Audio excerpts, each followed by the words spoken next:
Hola, bienvenidos al canal Por el Estudio y por la Fe.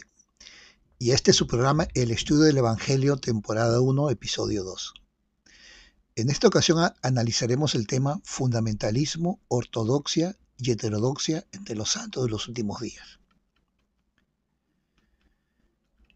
Sé que algunos se preguntarán qué significan estos términos, entonces vamos a definirlos primero. Aunque estos términos no son conocidos entre los miembros y casi no se usan en las publicaciones oficiales de la Iglesia, en esta presentación los uso para intentar describir algunas posiciones, corrientes o perspectivas doctrinales que hay entre los miembros de la Iglesia, que hablan del Evangelio en blog, páginas web, canales de YouTube, grupos de Facebook, WhatsApp, Telegram u otros. Un paradigma. Esto también es importante. Es una teoría o conjunto de teorías cuyo núcleo central se acepta sin cuestionar y que suministra la base y modelo para resolver problemas y avanzar en el conocimiento. Un paradigma vendría a ser como si fueran unos anteojos. Si yo tuviera unos anteojos de color rojo, vería todo de color rojo. Si fuera color verde, vería todo de color verde. Los anteojos serían como nuestros paradigmas, las ideas que ya tenemos nosotros y por medio de las cuales vemos el mundo, incluso las cosas de Dios. Y todos, nos demos cuenta o no, tenemos paradigmas. Tenemos formas de ver, ¿no?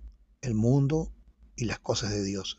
Por eso, aunque estudiemos las mismas fuentes, ya sean las escrituras, las enseñanzas inspiradas de los profetas o la erudición religiosa o estudios académicos religiosos, llegamos a distintas conclusiones. Y esto se refleja especialmente en los diferentes canales de YouTube que hablan sobre el Evangelio restaurado. Debido a que cada uno sostiene sus propios paradigmas de acuerdo a su crianza, experiencias y estudios, entonces, aunque estudiemos las mismas fuentes, tenemos diferentes puntos de vista. Y eso es lo que vamos a ver el día de hoy. Primero, el fundamentalismo. ¿Qué es el fundamentalismo, no? El fundamentalismo propone una interpretación estricta y literal de los textos religiosos, de los textos sagrados, de las escrituras. Exige una adhesión rígida a las creencias y prácticas originales de una religión. Los fundamentalistas suelen ser intolerantes con otras interpretaciones. El fundamentalismo está presente en todos los grupos religiosos, ya sean cristianos, judíos, musulmanes, ¿no? Y también entre nosotros, los santos de los últimos días también. Segunda idea, ¿no? Oposición o corriente, la ortodoxia. Se refiere a la adhesión a las creencias y prácticas oficiales de una religión. Los ortodoxos aceptan las interpretaciones y decisiones oficiales de sus líderes religiosos. La heterodoxia. La heterodoxia promueve una reinterpretación de los textos religiosos, de las escrituras, las creencias y las prácticas oficiales de una religión. A menudo difieren de las interpretaciones y decisiones oficiales de sus líderes. Los miembros que abrazan, por ejemplo, la heterodoxia, generalmente tienen ideas distintas al liderazgo de la iglesia, ¿no? A la posición oficial de la iglesia. Pero vamos a verlo, vamos a desarrollarlo. Entonces tenemos aquí tres caminos, ¿no? Fundamentalismo, ortodoxia o heterodoxia, ¿no? Estas son las tres posiciones ideológicas que hay entre los santos de los últimos días. Y esto lo podemos ver en los canales de YouTube también. Ahora, una aclaración, ¿no? Nota. Esta tabla, la que os voy a presentar, es solo un acercamiento, un intento, ¿no? A tres de las distintas posiciones ideológicas que se pueden encontrar entre los santos de los últimos días. Hay una gran variedad, un gran abanico de posiciones ideológicas, ¿no? Entre los santos de los últimos días. Aquí yo voy a mencionar tres solamente. Primero están los fundamentalistas o radicales, ¿no? Creen que toda declaración de los líderes de la iglesia es doctrina oficial, ¿no? Se resisten a los cambios en la organización y las prácticas de la iglesia. Defienden todo episodio de la iglesia, todo episodio de la historia oficial de la iglesia y creen que los líderes son infalibles, que no cometen errores. Promueven una interpretación literal de las escrituras y rechazan toda erudición académica que difiera de sus ideas. Ahora, acá una anotación. fundamentalismo, en otro contexto, se usa la palabra fundamentalista para referirse a los grupos de la corriente santo en los últimos días que creen y practican la poligamia hoy en día, ¿no? Pero en este caso estoy usando la palabra fundamentalista para referirme a los radicales, ¿no? O a los ultraconservadores también, como les llaman, ¿no? El otro grupo, los ortodoxos o conservadores, aceptan y defienden la doctrina oficial de la Iglesia, aceptan la organización y las prácticas actuales de la Iglesia. Aunque tienen una visión positiva de la historia oficial de la Iglesia, reconocen que los líderes no son infalibles. Hace mayor énfasis en una interpretación inspirada de las Escrituras. Valoran la erudición académica, pero reconocen que la interpretación de las Escrituras y de la doctrina corresponde a los apóstoles y profetas. Tenemos también a los heterodoxos o liberales, ¿no? Promueven una reinterpretación de la doctrina oficial de la Iglesia. Nos proponen que la Iglesia debe modificar, alterar su comprensión de ciertas doctrinas y principios, ¿no?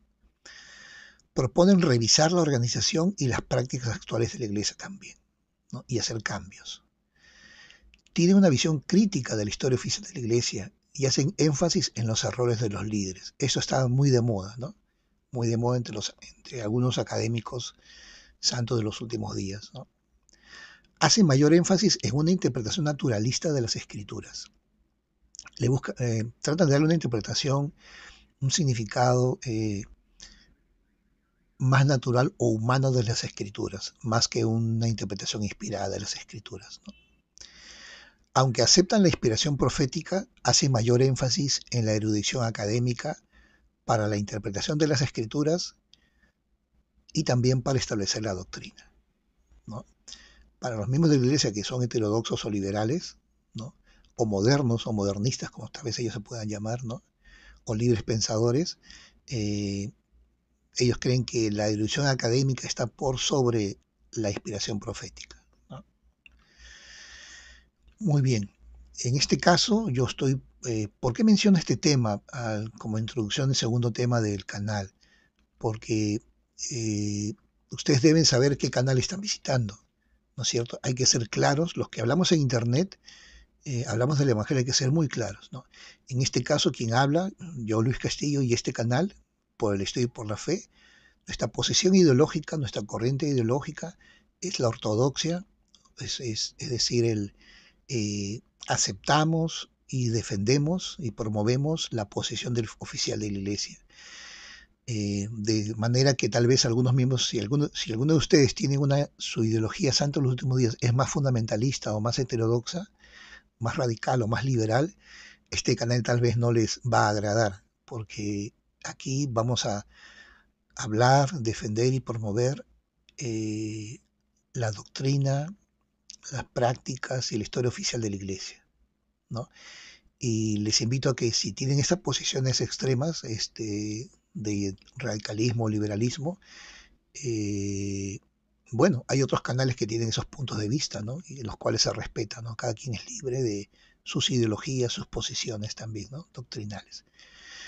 Ok, pero si ustedes, quienes nos escuchan, son miembros de la Iglesia que también creen, apoyan la posición oficial de la Iglesia, la misión oficial de la Iglesia, este es el canal que tal vez va a concordar más con la posición de ustedes. Ok, habiendo aclarado ya mi posición y la posición de este canal, avancemos, ¿no? No toda declaración de un líder de la Iglesia es doctrina. Esto es también algo que tenemos que aprender los miembros de la Iglesia. Ahora, no es lo que yo afirme. Siempre citaré las escrituras y las enseñanzas de los profetas y las publicaciones oficiales de la Iglesia. Y también, cuando sea necesario, publicaciones de estudios académicos o eruditos de los santos de los últimos días también. Se debe recordar que no toda declaración que haya hecho un líder de la Iglesia, pasada o presente, necesariamente constituye doctrina. Comúnmente se da por entendido en la Iglesia que una declaración hecha por un líder en una ocasión a menudo representa una opinión personal, que aunque bien pensada, no quiere decir que sea oficial o se vincule a toda la Iglesia. Esto lo dijo el elder, está en el discurso de la doctrina de Cristo, por el elder Tov Christofferson en la Conferencia General de abril de 2012, ¿no? Este tema lo vamos a ampliar en un capítulo posterior, en el episodio número 5, si no me equivoco, cuando hablaremos acerca de los profetas videntes y reveladores, ¿no? Pero esto solamente era para poder zanjar este tema, ¿no? En el episodio 5 ahí lo vamos a ver con más detalle, ahí es necesario ampliar este punto. Ok, avanzamos. La ortodoxia, ¿qué es la ortodoxia? ¿En qué consiste, no? Consiste en aceptar las creencias y prácticas oficiales de la Iglesia. La verdadera ortodoxia consiste en observar las doctrinas, las ordenanzas, los convenios, los programas y el servicio cristiano, todo en apropiado equilibrio. En este proceso diario de lograr un equilibrio, no estamos exentos de ejercer nuestro buen juicio, aun con toda la guía que puedan darnos los manuales. Esta cita está en el discurso Respondedme del elder Neal Maxwell de la Conferencia General de octubre de 1988. Elder Maxwell es una persona muy especial, no solamente era un apóstol, sino era un hombre, era un erudito también, un académico, ¿no? Respetable y de renombre. Solo una aclaración, cuando ustedes busquen esta cita lo van a encontrar diferente en la Leona que busquen, ¿no? Y esta es la razón.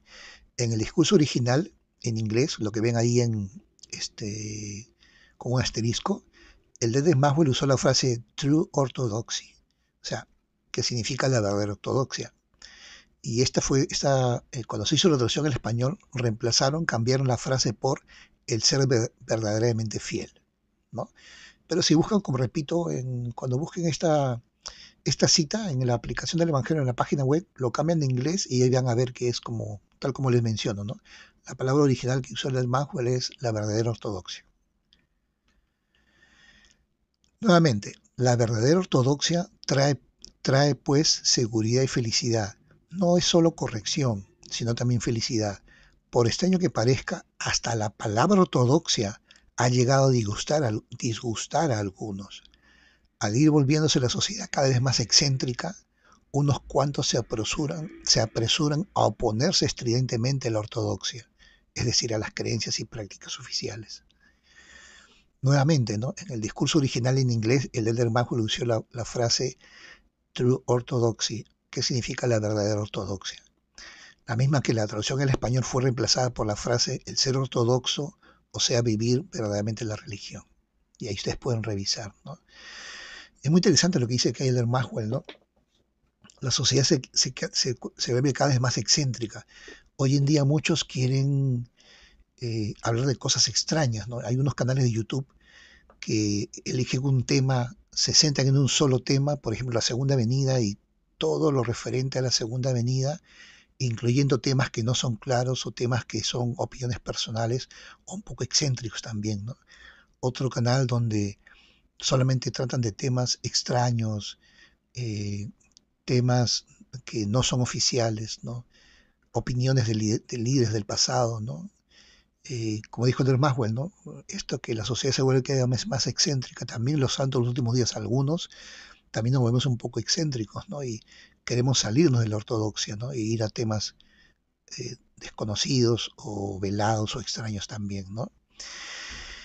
Y como dice Andrés Maxwell también, a algunos les disgusta la ortodoxia, ¿no? Si uno dice que es ortodoxo, lo miran un poco extraño o nos critican, ¿no? Pero bueno, eso es lo que sucede. Ser más como Jesús en pensamiento y conducta no es agobiante ni represivo, sino emancipador y descubridor. El no ser ortodoxo o conservador en el comportamiento y en el intelecto surge los efectos contrarios. Esto está también en el discurso Resolved en vuestros corazones de elder Maxwell en la conferencia de octubre de 1992. La ortodoxia brinda seguridad, felicidad y equilibrio espiritual. Habiéndose combinado el enemigo, es de vital importancia mantenerse en el camino recto.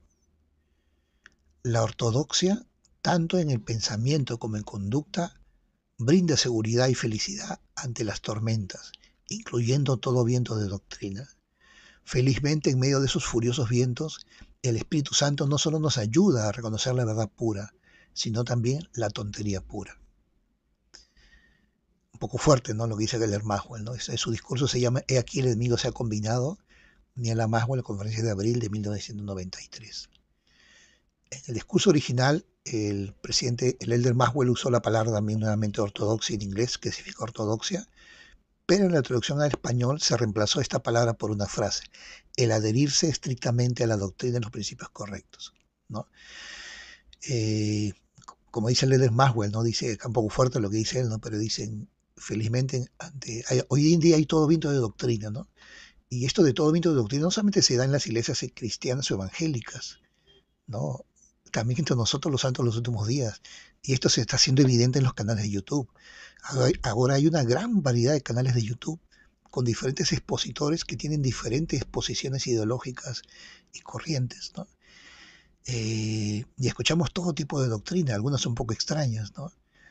Eh, y como dice Elder Maxwell, ¿no? En estos tiempos furiosos, el Espíritu Santo nos va a ayudar no solamente a reconocer qué es la verdad, a reconocer si lo que algún expositor en YouTube está hablando es verdad pura o es tontería pura. No son mis palabras, son las palabras de Maxwell, un poco fuertes, pero creo que son muy claras, ¿no? Muy claras. La ortodoxia garantiza el equilibrio entre los poderosos y correctos principios del Evangelio. En el cuerpo de la doctrina del Evangelio, no solo la justicia y la misericordia están bien coordinadas para una vida eficaz, sino también todo lo demás. Pero los principios del Evangelio requieren sincronización. Cuando se separan o se aíslan, la interpretación y la implementación que hagan los hombres de estas doctrinas puede ser descabellada. Es muy interesante lo que dice el de las Maxwell. Los principios del Evangelio requieren sincronización. Las doctrinas y los principios están sincronizados, entrelazados unos y otros. Cuando se separan o aíslan, cuando yo hablo solamente de una sola doctrina, de un solo principio, y hago énfasis en esa doctrina o en ese principio, y en una interpretación, puede empezar a proclamar doctrinas descabelladas, ¿no? Porque no hay un equilibrio entre las doctrinas. Todas las doctrinas se sincronizan, concuerdan unas con otras, ¿no? Entonces es muy interesante esto, ¿no? Es parecido a lo que dijo el elder Boyka en un discurso que hablaba también acerca de que a veces elegimos una sola tecla, ¿no? Cuando si el evangelio fuera, si cada doctrina del evangelio fuera una tecla del piano, dice el del Paca decía que algunos elegimos una sola tecla, una sola doctrina y hacemos énfasis en esa doctrina, ¿no? Es como un pianista tocando una sola nota, ¿no? Cuando hay que tocar todas las notas para que salga una melodía hermosa. El Evangelio es igual. Si hacemos énfasis en una sola doctrina, en un solo principio, o una sola práctica, insistentemente, se desvirtúa el Evangelio, ¿no? Y podemos terminar enseñando doctrinas descabelladas, como dice el Derek Maxwell. En el discurso original en inglés, el Derek Maxwell usó la palabra ortodoxia, que significa ortodoxia. En la traducción en español se reemplazó esta palabra por la frase la observación estricta de los mandamientos. Así lo van a encontrar en el Leona. Pero en el discurso original es la palabra ortodoxia, ¿no? Algunos se preguntaron, hermano, ¿y por qué la iglesia ha hecho estos cambios? Los mismos los traductores, los editores hicieron estos cambios. Tal vez es porque en el español casi nosotros no usamos esta palabra ortodoxia, ¿no? Entonces tal vez por eso hicieron el cambio. Pero siempre es mejor a veces ir a los originales, ¿no? Al idioma original donde hablaron los apóstoles y profetas. Es peligroso ir más allá de la doctrina ortodoxa, o sea, la doctrina oficial de la iglesia. Otro punto fuerte, esta es una advertencia para aquellos que nos gusta mucho el estudio del Evangelio, el enseñar el Evangelio, ¿no? Hay que tener mucho cuidado.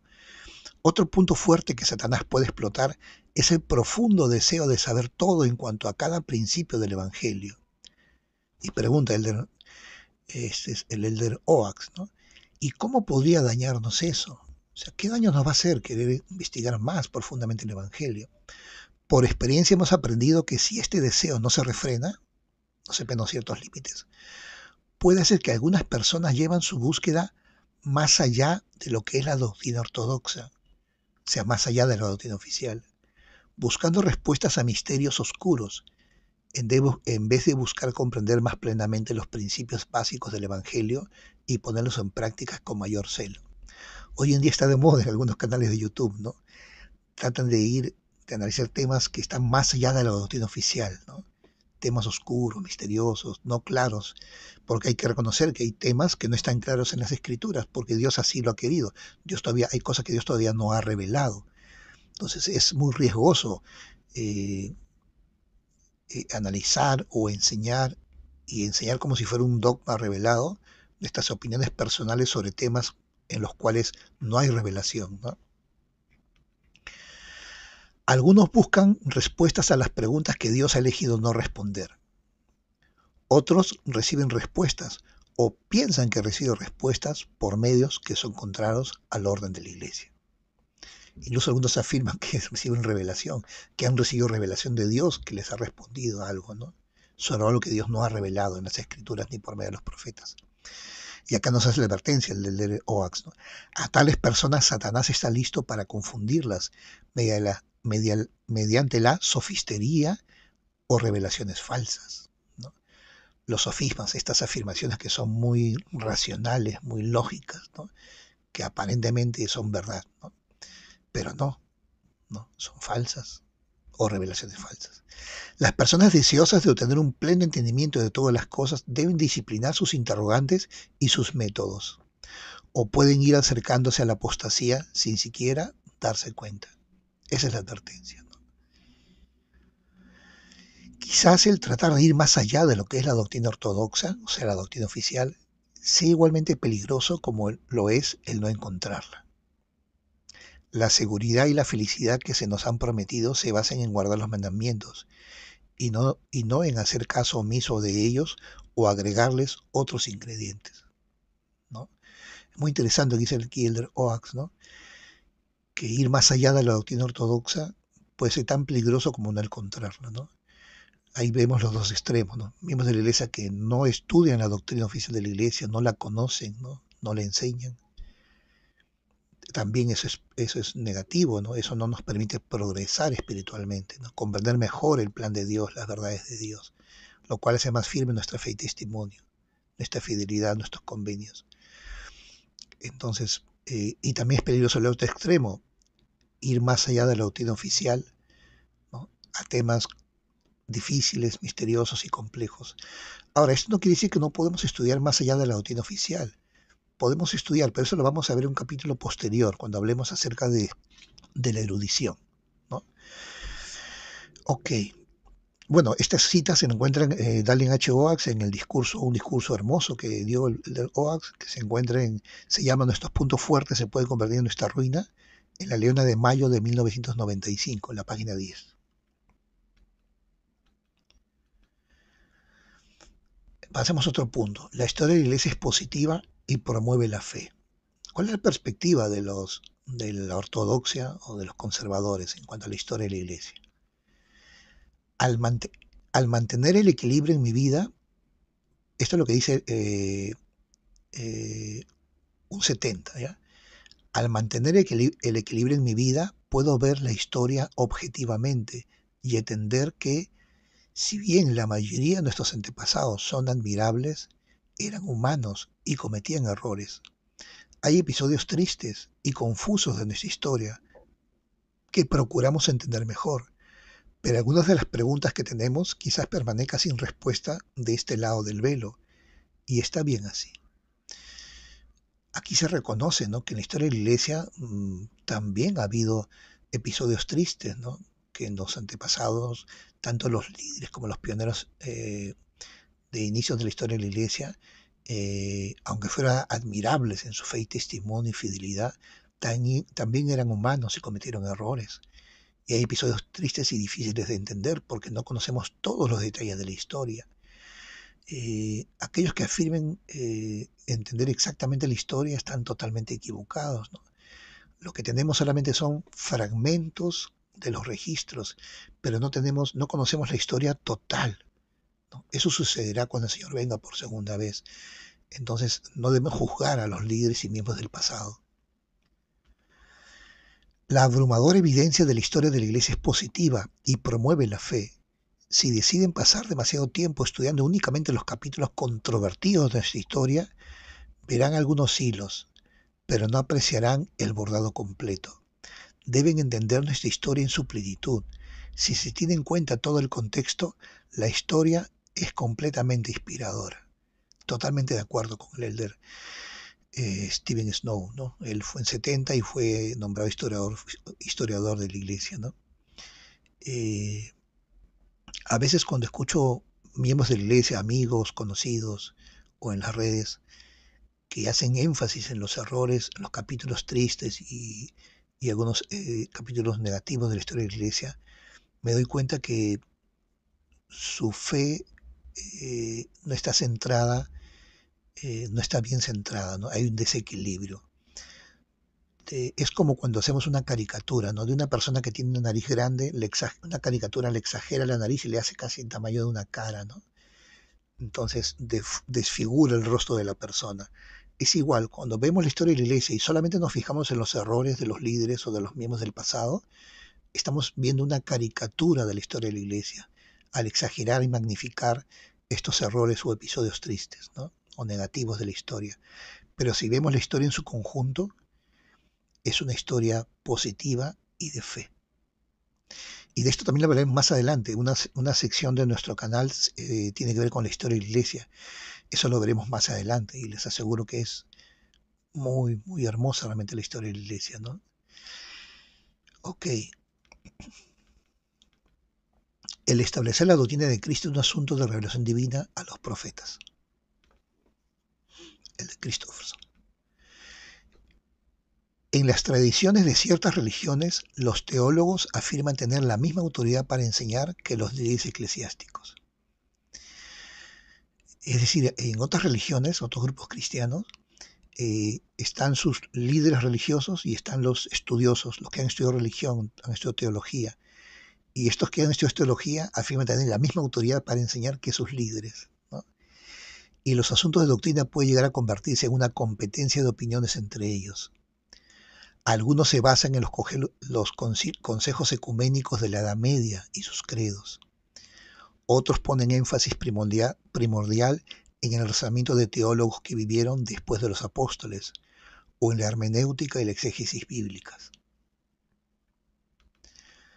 Los teólogos son aquellos que proponen, bueno, la teología tiene diferentes ramas, una de ellas es la teología sistemática, ¿no?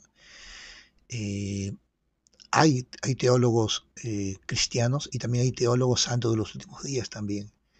Y estos teólogos santos de los últimos días afirman eh, que ellos están mejor preparados para enseñar la doctrina que los propios profetas y apóstoles, ¿no? A eso se refiere Elder Christofferson con esta competencia de opiniones, ¿no? Que no se da en la iglesia, ¿no? Pero bueno, o bueno, digamos que en la iglesia cristiana se da con más fuerza, entre nosotros casi no tiene influencia esto, ¿no? En segundo lugar, los consejos ecuménicos. Los consejos ecuménicos son las reuniones que tuvieron la iglesia primitiva en sus inicios, los primeros siglos, ¿no? Estos concilios en los que se reunían los líderes de la iglesia primitiva, ¿no? Luego de la muerte de los apóstoles, ¿no? Siglo I, II, III, IV, se reunían para establecer la doctrina, ¿no? Para elegir qué libros de escritura, qué libros se debían tomar como parte del canon de las escrituras y para establecer ciertas doctrinas como la Trinidad, la naturaleza de Cristo y otras doctrinas. Teólogos que vivieron después de los apóstoles, en lo que le llaman la teología patrística, se refiere a las enseñanzas de los llamados padres de la iglesia, aquellos que fueron discípulos de los apóstoles, de los primeros apóstoles, que influenciados por la filosofía y la teología, establecieron lo que se le llama la teología patrística, ¿no? O la teología desarrollada por los padres de la iglesia, influenciada por la teología y la filosofía. De hecho, esto fue lo que llevó al alejamiento de la verdad, ¿no? A alejarse de las verdades originales que enseñaron Cristo y sus apóstoles, ¿no? Después tenemos lo que llaman la hermenéutica y la exégesis, que son las ciencias para el estudio y la interpretación de las escrituras también, ¿no? Los hermeneutas y exégetas afirman tener más autoridad que los apóstoles y profetas, ¿no? Para interpretar las escrituras. Eso lo veremos también más adelante cuando hablemos de la erudición.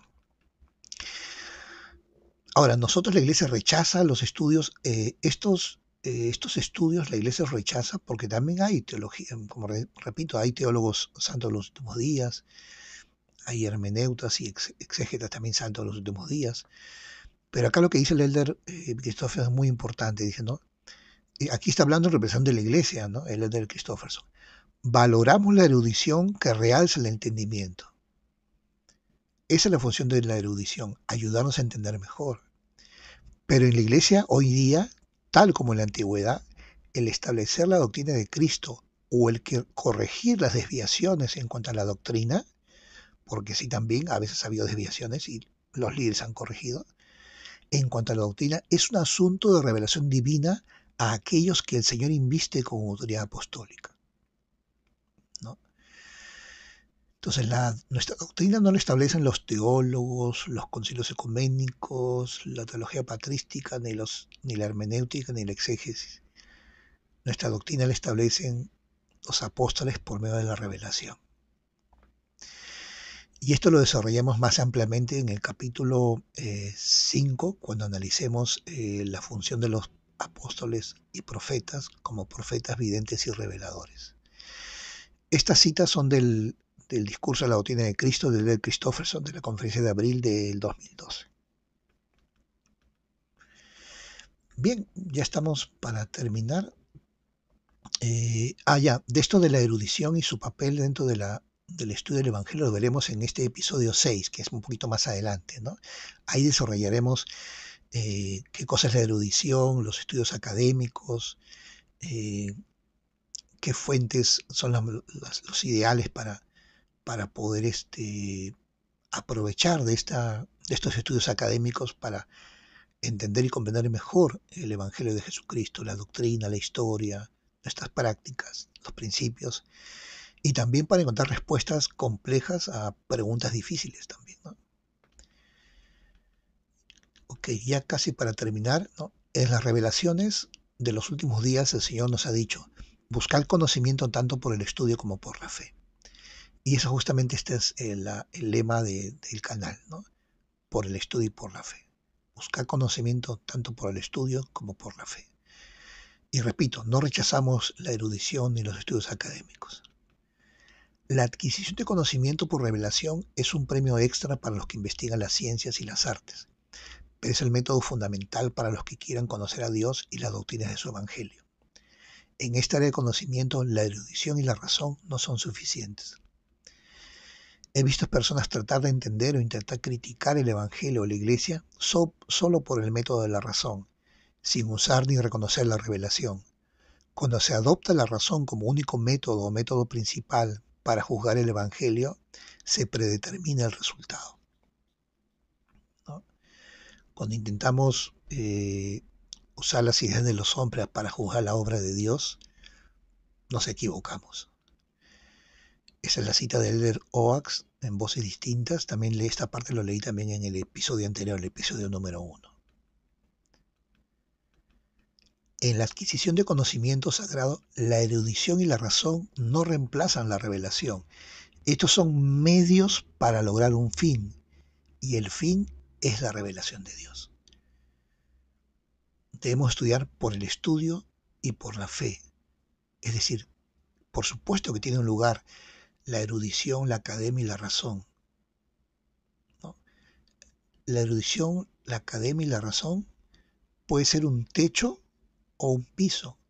Puede ser un techo que nos impida acceder a la revelación, o puede ser un piso, un techo de un primer piso. Si me pongo encima, se convierte en el piso un piso sobre el cual edificar el segundo piso, ¿no? Entonces, en el lugar adecuado, de la forma adecuada, la erudición, la academia y la razón nos permiten edificar más alto, volar más alto, ¿no? Recibir la revelación divina, ¿no? Comprender mejor, ¿no?, las cosas de Dios.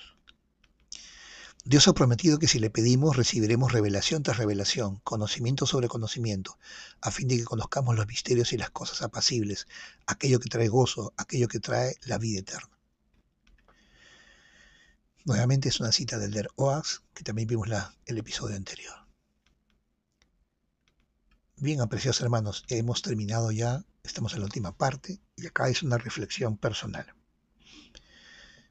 Desde el punto de vista teológico, doctrinal, Soy fundamentalista, es decir, creo que toda declaración de los libros de la Iglesia es doctrina oficial de la Iglesia. Soy ortodoxo conservador, conozco, acepto y defiendo solamente la doctrina oficial de la Iglesia, lo que la Iglesia declara que es su doctrina. O soy heterodoxo liberal y creo que se debe reinterpretar la doctrina oficial de la Iglesia. Creo que hay un error en las doctrinas y se deben ser reinterpretadas, modificadas, alteradas, corregidas. Los canales de YouTube que yo sigo, las páginas web, los grupos de Facebook, WhatsApp, Telegram u otros que yo sigo, son fundamentalistas, creen que toda declaración de los líderes es doctrina oficial de la Iglesia, son ortodoxos o conservadores, conocen, enseñan y defienden la doctrina oficial de la Iglesia, o son heterodoxos o liberales, promueven una reinterpretación de la doctrina oficial de la Iglesia. En este caso, personalmente, como repito, yo me identifico para que todos sepan cuál es mi posición. Yo soy ortodoxo o conservador. Algunos me dicen cuadriculado, ¿no? Algunos amigos de las redes sociales. Y este canal es de la misma posición, ¿no? Este canal, por el estudio y por la fe, tiene esta posición, ¿no? Entonces lo digo claramente para que sepan qué esperar. Entonces todo lo que aquí se publicará en este canal va a estar de acuerdo con la doctrina y la posición oficial de la Iglesia. Nunca publicaré algo que vaya en contra de la doctrina, de los líderes, de las prácticas o de la posición oficial de la Iglesia. Siempre lo que publique debe estar en concordancia con estas. A veces sí publicaré cosas que van más allá de la doctrina, pero no que la contradigan, sino que vaya más allá, porque hay algunos temas que Dios todavía no ha revelado que podemos analizar, mas no dogmatizar. Es decir, yo analizo un tema y veo una posibilidad, podría ser de tal forma, pero no digo así es, porque no hay revelación. Pero eso lo veremos más adelante, cuando hablemos acerca de las opiniones personales o especulaciones también. Y bueno, con eso hemos terminado. Espero que el episodio que acabamos de terminar le haya sido de su agrado. Si les parece instructivo y edificante, por favor, eh, suscríbanse, denme una manita arriba, un like, suscríbanse en el canal, activen la campanita para que reciban videos, porque estaré publicando videos cada vez más seguido. Compartan en sus redes sociales si creen que estos contenidos puede ayudar a edificar la fe y el testimonio de sus familias y de sus amistades y de los miembros de la iglesia. Y les adelanto ya el tema del episodio 3, que lo estaremos subiendo posiblemente el fin de semana o más tarde el día domingo, ¿no? El episodio 3 será "Y os mando que os enseñéis el uno al otro la doctrina del reino". Allá hablaremos acerca de qué es la doctrina del reino, ¿no? Definiremos qué es la doctrina del reino, veremos cuáles son las fuentes donde podemos encontrar la doctrina del reino y cómo podemos enseñarlas el uno al otro. Eso es todo de mi parte, muchas gracias por su atención, hasta luego, nos vemos.